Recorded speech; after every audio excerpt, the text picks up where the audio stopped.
नमस्कार, news India देख रहे हैं आप और आपके साथ मैं हूं सुरभि तिवारी। और राजधानी एक्सप्रेस खबरों में सबसे पहले बात हरिद्वार की करेंगे। तो आज हरिद्वार दौरे पर है सीएम धामी। इंटर कॉलेज के प्रतिभा सम्मान समारोह में शामिल होंगे। विकास और सरकारी कामकाज की समीक्षा करेंगे। हेलीपैड से देहरादून के लिए भरेंगे उड़ान। देहरादून में भी कार्यक्रम में शिरकत करेंगे पुष्कर सिंह धामी। तो फिलहाल ये जानकारी आपको दे दें कि रजत से स्वर्ण की ओर कार्यक्रम में शामिल होने के लिए पहुंचेंगे। तो एक कार्यक्रम निर्धारित बताया जा रहा है मुख्यमंत्री पुष्कर सिंह धामी का, जहां पर कार्यक्रम में शामिल होने के लिए पहुंचेंगे। साथ ही विकास और सरकारी कामकाज का भी ब्यौरा लेंगे।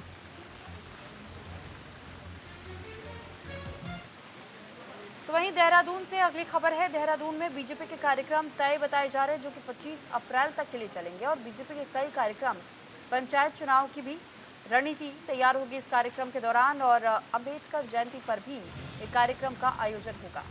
बस्ती चलो अभियान कार्यक्रम चलाएगी पार्टी। उत्तराखंड में भारतीय जनता पार्टी ने अपना स्थापना दिवस धूमधाम से मनाया। इसके साथ ही भारतीय जनता पार्टी ने कई कार्यक्रम की शुरुआत भी कर दी है। बीजेपी प्रदेश मीडिया प्रभारी मनवीर सिंह चौहान ने जानकारी देते हुए बताया कि बीजेपी ने अपने स्थापना दिवस से लेकर के 25 अप्रैल तक के कार्यक्रम तय कर लिए हैं। उन्होंने कहा कि पार्टी में आगामी पंचायत चुनाव के साथ 2027 तक की भी रणनीति बनाई जा रही है, जिसके लिए व्यापक अभियान भी पार्टी द्वारा चलाया जाना है।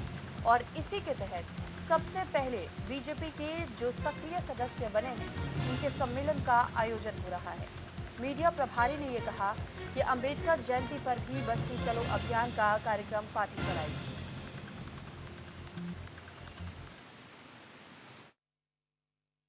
देखिए, भारतीय जनता पार्टी के द्वारा अपने स्थापना दिवस से लेकर के और 25 अप्रैल तक के कार्यक्रम निर्धारित किए गए हैं।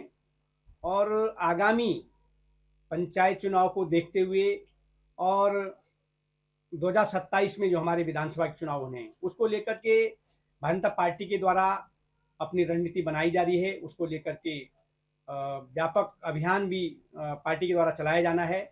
इसी के तहत अभी हमारे पार्टी स्थापना से लेकर अब तक जो कार्यक्रम शुरू हुए हैं, अभी सबसे पहले जो हमारे पार्टी के अभी सक्रिय सदस्य बने हैं, उनका विधानसभा स्तर पर उस विधानसभा के जो सक्रिय सदस्य हैं।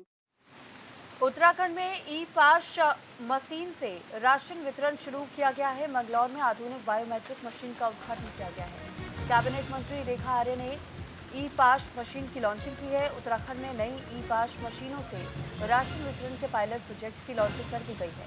मंगलौर मंडी परिसर में खाद्य और नागरिक आपूर्ति मंत्री रेखा आर्य ने हरिद्वार और उधम सिंह नगर जनपद के लिए इसकी शुरुआत की। ई पास मशीन की लॉन्चिंग करते हुए कैबिनेट मंत्री रेखा आर्य ने कहा कि इस आधुनिक मशीन के चलते अब वे लोग भी राशन ले सकेंगे जिनके फिंगरप्रिंट और आई कॉर्निया मैचिंग नहीं हो पाती थी। नई मशीन से राशन वितरण का प्रबंध बेहतर तरीके से हो सकेगा। कैबिनेट मंत्री ने कहा कि प्रदेश के सभी गोदाम में इलेक्ट्रॉनिक कांटे स्थापित किए गए हैं, जिससे राशन विक्रेताओं को अब तोड़कर पूरा राशन मिलेगा। आज हमारा जो पीडीएस सिस्टम है, जो हम लोग चाहे मुफ्त खाद्यान्न योजना चलाते हो, चाहे हम राज्य खाद्य योजना चलाते हो, अब ये सभी योजनाएं जो हैं वो ई पॉस मशीन यानी कि ई पीडीएस सिस्टम से अब संचालित होंगी।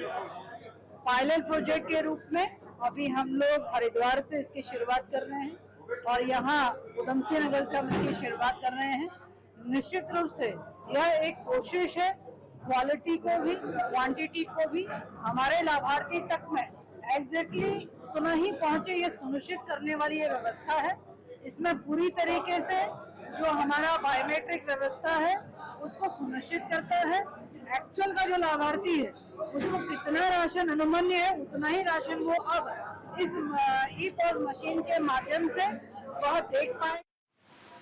तो वहीं बागेश्वर के कपकोट से बड़ी खबर है, जहां नाबालिग लड़कियों से मारपीट का मामला सामने आया है। पुलिस ने मामले में एक्शन भी लिया है। 4 आरोपियों के खिलाफ एफआईआर भी दर्ज हुई है। पुलिस ने 2 आरोपियों को फिलहाल पकड़ लिया है। 2 अन्य आरोपियों की धरपकड़ अभी भी जारी है। वीडियो वायरल होने से हड़कंप है। मामले पर भड़की कांग्रेस ने जांच की मांग की थी। लड़कियों को कमरे में बंद कर युवकों ने मारपीट की थी। बागेश्वर में अपराध की घटनाएं बढ़ने पर कांग्रेस ने आक्रोश जताया है और पार्टी पदाधिकारियों ने एसपी को ज्ञापन देकर के अपराध पर अंकुश लगाने और वायरल वीडियो मामले में आरोपियों के खिलाफ कड़ी कार्रवाई करने की मांग भी की है। जिला अध्यक्ष भगवत सिंह डसीला के नेतृत्व में कांग्रेसियों ने एसपी को दिए ज्ञापन में बताया कि वायरल वीडियो में जिस तरह से नाबालिग किशोरियों के साथ मारपीट की जा रही है वो निंदनीय है। इस तरह के अपराध के बालिकाओं में असुरक्षा की भावना बढ़ेगी। वहीं पुलिस अधीक्षक ने कहा कि मामले की गंभीरता को देखते हुए कपकोट थाने में 4 आरोपियों के खिलाफ अलग अलग धाराओं में मुकदमा दर्ज किया गया है। 2 आरोपियों को पकड़ा भी गया है। 2 अन्य आरोपियों की धरपकड़ अभी भी जारी है। देखिए, थाना कपकोट क्षेत्र अंतर्गत एक सोशल मीडिया के जरिए भी एक वीडियो वायरल हुआ था, जिसमें नाबालिग बच्चों के साथ मारपीट का एक प्रकरण सामने आया था। इसमें हमने तुरंत संज्ञान लेते हुए इसमें शीघ्र मुकदमा पंजीकृत किया था। इसमें 2 अभियुक्तों की गिरफ्तारी की गई थी। चूँकि इसमें कुछ 7 साल के नीचे सज़ा में इसमें रिमांड गिरफ्तारी का प्रावधान नहीं है, इसलिए माननीय सुप्रीम कोर्ट की जो गाइडलाइंस है उसके अनुसार इसमें कार्रवाई डिस्ट्रिक्ट कोर्ट ने भी की है। और जो साक्ष्य प्राप्त हो रहे हैं, जो बयान लिए जा रहे हैं मेडिकल के आधार पर, जो है इसमें जिन भी अभियुक्तों के खिलाफ जो है सख्त से सख्त कार्रवाई।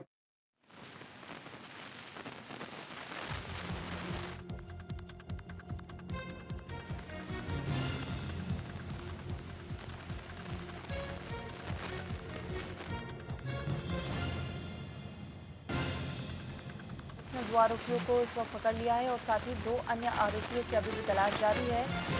वीडियो वायरल होने से इलाके में हड़कंप मचा था। दरअसल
उत्तराखंड से जुड़ी हुई बता रहे हैं, जहां पर ये जब मामला सामने आया था, इस पूरे मामले को लेकर के बताया ये जा रहा है कि एसपी को ज्ञापन देकर के अपराध पर अंकुश लगाने और वायरल वीडियो में मामले को लेकर आरोपियों के खिलाफ कड़ी कार्रवाई करने की मांग की गई है। जिला अध्यक्ष भगवत सिंह डसीला के नेतृत्व में कांग्रेसियों ने एसपी को ज्ञापन में बताया है कि वायरल वीडियो में जिस तरह से नाबालिग किशोरियों के साथ में मारपीट की जा रही है वो बेहद निंदनीय है। इस पर ज्यादा जानकारी के साथ संजय पुंडीर हमारे साथ जुड़ चुके हैं। संजय, आपसे जानना चाहेंगे कि ये मामला कब का बताया जा रहा है और साथ ही साथ अब तक इसमें क्या कुछ हुआ है? देखिए, बागेश्वर में लगातार ही आपराधिक जो घटनाएं बढ़ रही है उनको लेकर जो कांग्रेस की कार्यकर्ता है, नेता है, उसमें खासा आक्रोश दिखाई दे रहा है। हालांकि इसको लेकर अब कांग्रेसियों ने एसपी को ज्ञापन दिया है। जिस तरह से एक वीडियो वायरल हो रही थी और उसमें जिस तरह से आपराधिक घटनाओं को अंजाम दिया जा रहा था, उसके आधार पर अब पुलिस ने कार्रवाई भी शुरू कर दी और पुलिस ने कहा है कि जल्द से जल्द जो अन्य आरोपी है उनको भी जल्द से जल्द पकड़ लिया जाएगा। ठीक है, लेकिन साथ ही संजय, हम आपसे ये भी जानना चाहेंगे कि इस पूरे मामले को लेकर के ये कहा तो जा रहा है कि पकड़ लिया जाएगा। इस तरीके की जो घटनाएं होती हैं, इससे मैसेज भी लोगों के बीच अच्छा नहीं जाता है, और अगर किशोरियों से जुड़ा हुआ मामला खास तौर पे हो तो फिर उन बच्चियों को सुरक्षा मुहैया कैसे कराई जाएगी आगे आने वाले समय में, या फिर बाकी और तमाम महिलाओं को, बच्चियों को ये कैसे भरोसा दिलाया जाए कि वो बिल्कुल सुरक्षित है?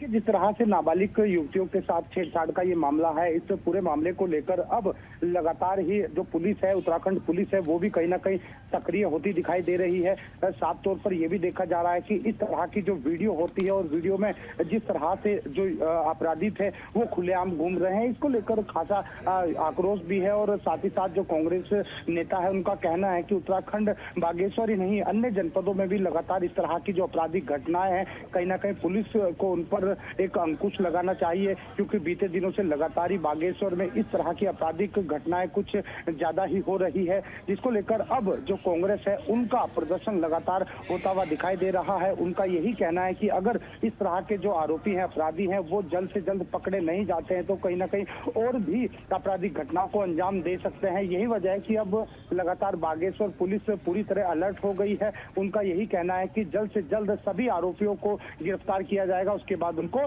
जेल भेजा जाएगा। जी ठीक है संजय, चलिए बहुत धन्यवाद आपका तमाम जानकारी हम तक पहुंचाने के लिए।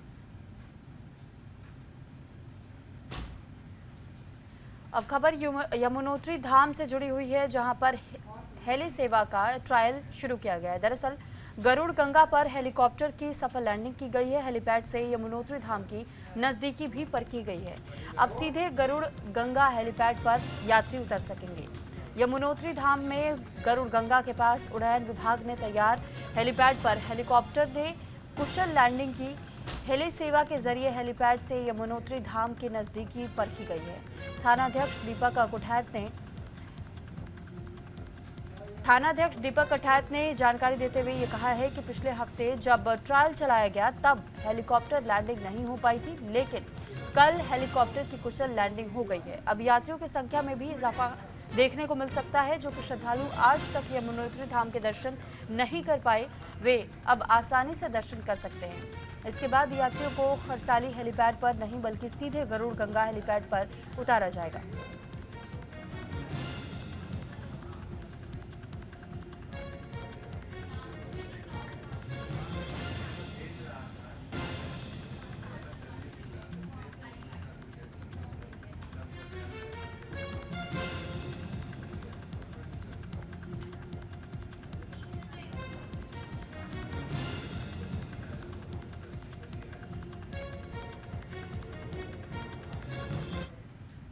तो वहीं चारधाम यात्रा को लेकर के परिवहन विभाग इस वक्त अलर्ट पर है। स्पीड नियंत्रण के लिए बनाई गई है विशेष टीमें। चप्पल या सैंडल पहन करके नहीं चलाएंगे वाहन।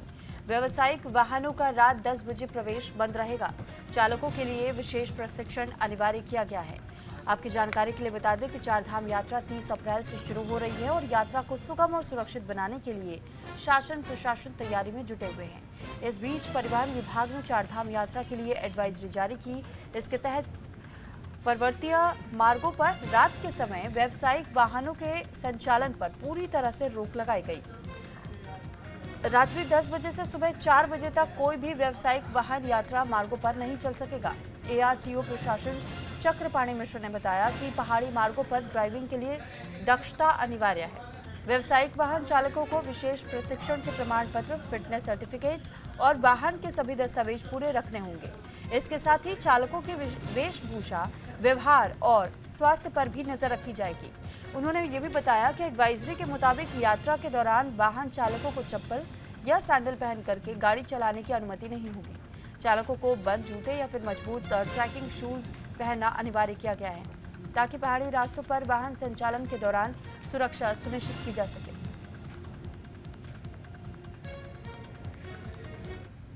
ऐसा नियम निर्धारित किया गया है, हमारे नियमावली में भी है कि चप्पल पहन के वाहन संचालित न किया जाए। जो हमारा भौगोलिक परिस्थिति है उसमें बहुत सारे ऐसे क्षेत्र हैं जहाँ पर टेम्परेचर का डिफरेंस भी काफ़ी ज़्यादा रहता है, तो और इसके मद्देनज़र भी सड़क सुरक्षा को देखते हुए ऐसा।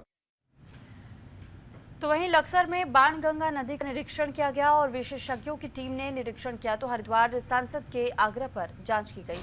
नदी के तीनों घाटों पर पानी और मिट्टी के लिए सैंपल भी लिए गए हैं। विशेषज्ञों की 4 सदस्यीय टीम ने नदी की वीडियोग्राफी जांच के बाद से वैज्ञानिक विधि से चलाया जाएगा सफाई अभियान। तो लक्सर के पंचेवली स्थित बाणगंगा घाट का विशेषज्ञों की टीम ने दौरा किया। टीम ने पंचेवली से लेकर के भोगपुर तक लगभग 21 किलोमीटर लंबी बाणगंगा नदी का गहन निरीक्षण किया। हरिद्वार सांसद त्रिवेंद्र रावत के विशेष आग्रह पर IIT रुड़की से आई विशेषज्ञों की एक टीम ने नदी के पानी और आसपास की मिट्टी के सैंपल लिए। सैंपलों की जांच के बाद से नदी का वैज्ञानिक विधि से सफाई अभियान भी चलाया जाएगा।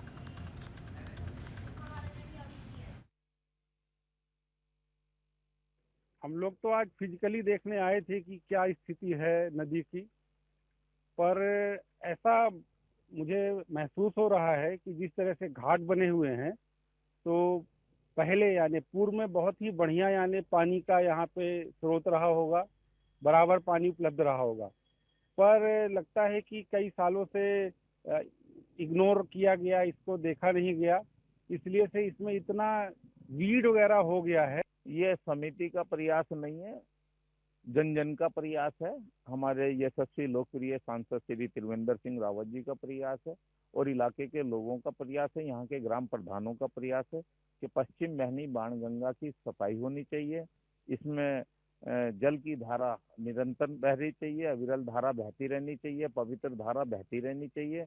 और आज जो IIT की टीम ने यहाँ का निरीक्षण किया है इसके लिए, तो उनके मुंह से एक बात निकली है कि इसको जगह जगह हम कैचिंग दीवार बना करके इसमें पानी रोक भी सकते हैं।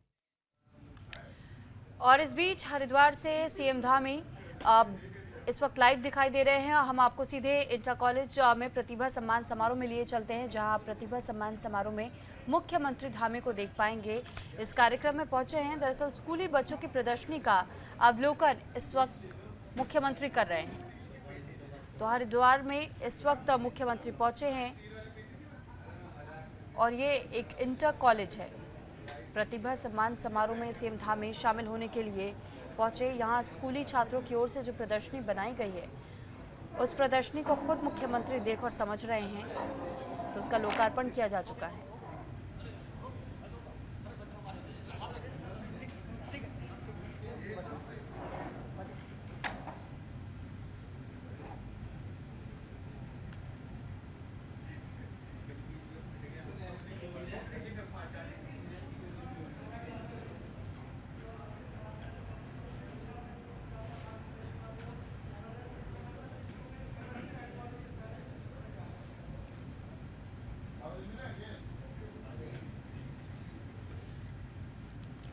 तो वहीं दूसरी ओर विकासनगर से एक बड़ी खबर है, जहां अवैध निर्माण पर बुलडोजर एक्शन हुआ है और हाईकोर्ट के आदेश पर बुलडोजर की कार्रवाई को अंजाम दिया गया है।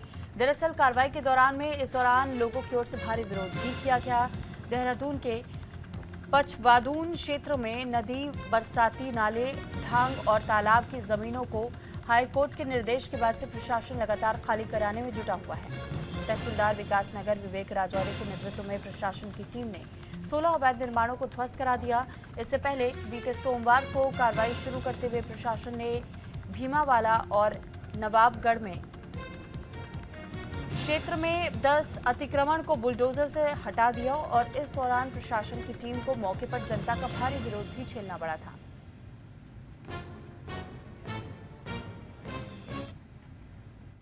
अभी तक हम डाक पत्थर में 16 मकान तोड़ चुके हैं, जिनका ध्वस्तीकरण कर चुके हैं। इससे पूर्व 2 दिन पूर्व जो है नवाबगढ़ और भीमावाला में कार्रवाई की गई थी, जिसमें 10 मकानों का ध्वस्तीकरण किया गया था। जी बिल्कुल, अभी कार्रवाई गतिमान है, कार्रवाई चल रही। तो हरिद्वार में कूड़े की आग बनी हादसे की वजह, हादसे में 2 कारें जल करके बुरी तरह खाक हो चुकी है। फायर ब्रिगेड की टीम ने आग पर काबू पा लिया है और जानकारी दे दी कि हरिद्वार के भगत सिंह चौक के पास उस वक्त अफरा तफरी मच गई जब सड़क किनारे पड़े कूड़े के ढेर में अचानक से आग लग गई। आग ने देखते ही देखते पास खड़ी 2 कारों को भी चपेट में ले लिया और कुछ ही देर में दोनों गाड़ियां जलकर राख हो गई। सूचना मिलते ही मौके पर फायर ब्रिगेड की 2 गाड़ियां पहुंची और काफी मशक्कत के बाद से आग पर काबू पाया गया, लेकिन तब तक कारें पूरी तरह से जलकर स्वाहा हो चुकी थी।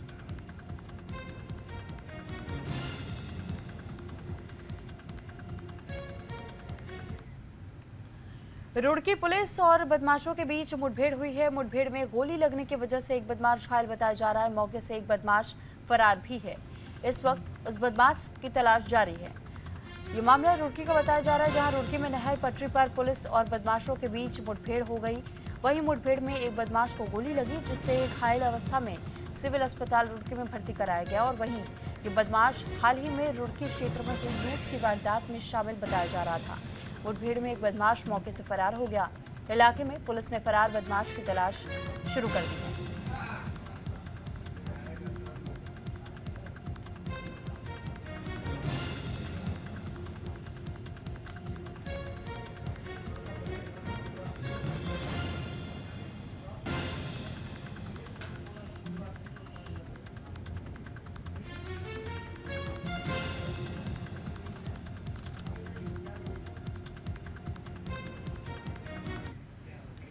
हनुमान जन्मोत्सव की तैयारियां अंतिम चरण में। 12 अप्रैल को देहरादून में होगा भव्य आयोजन। शहर में निकाली जाएगी भव्य शोभा यात्रा।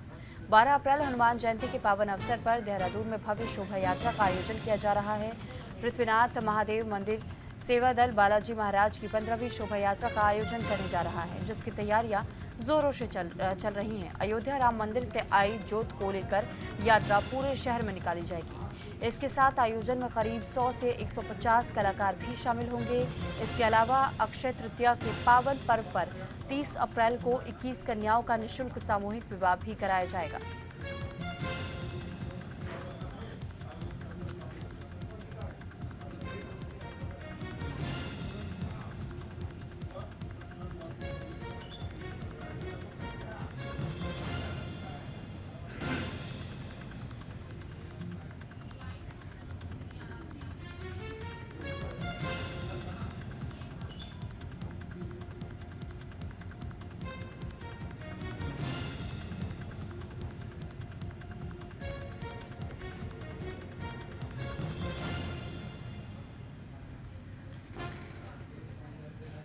इसी के साथ यहाँ रुक रहे एक छोटे से ब्रेक के लिए।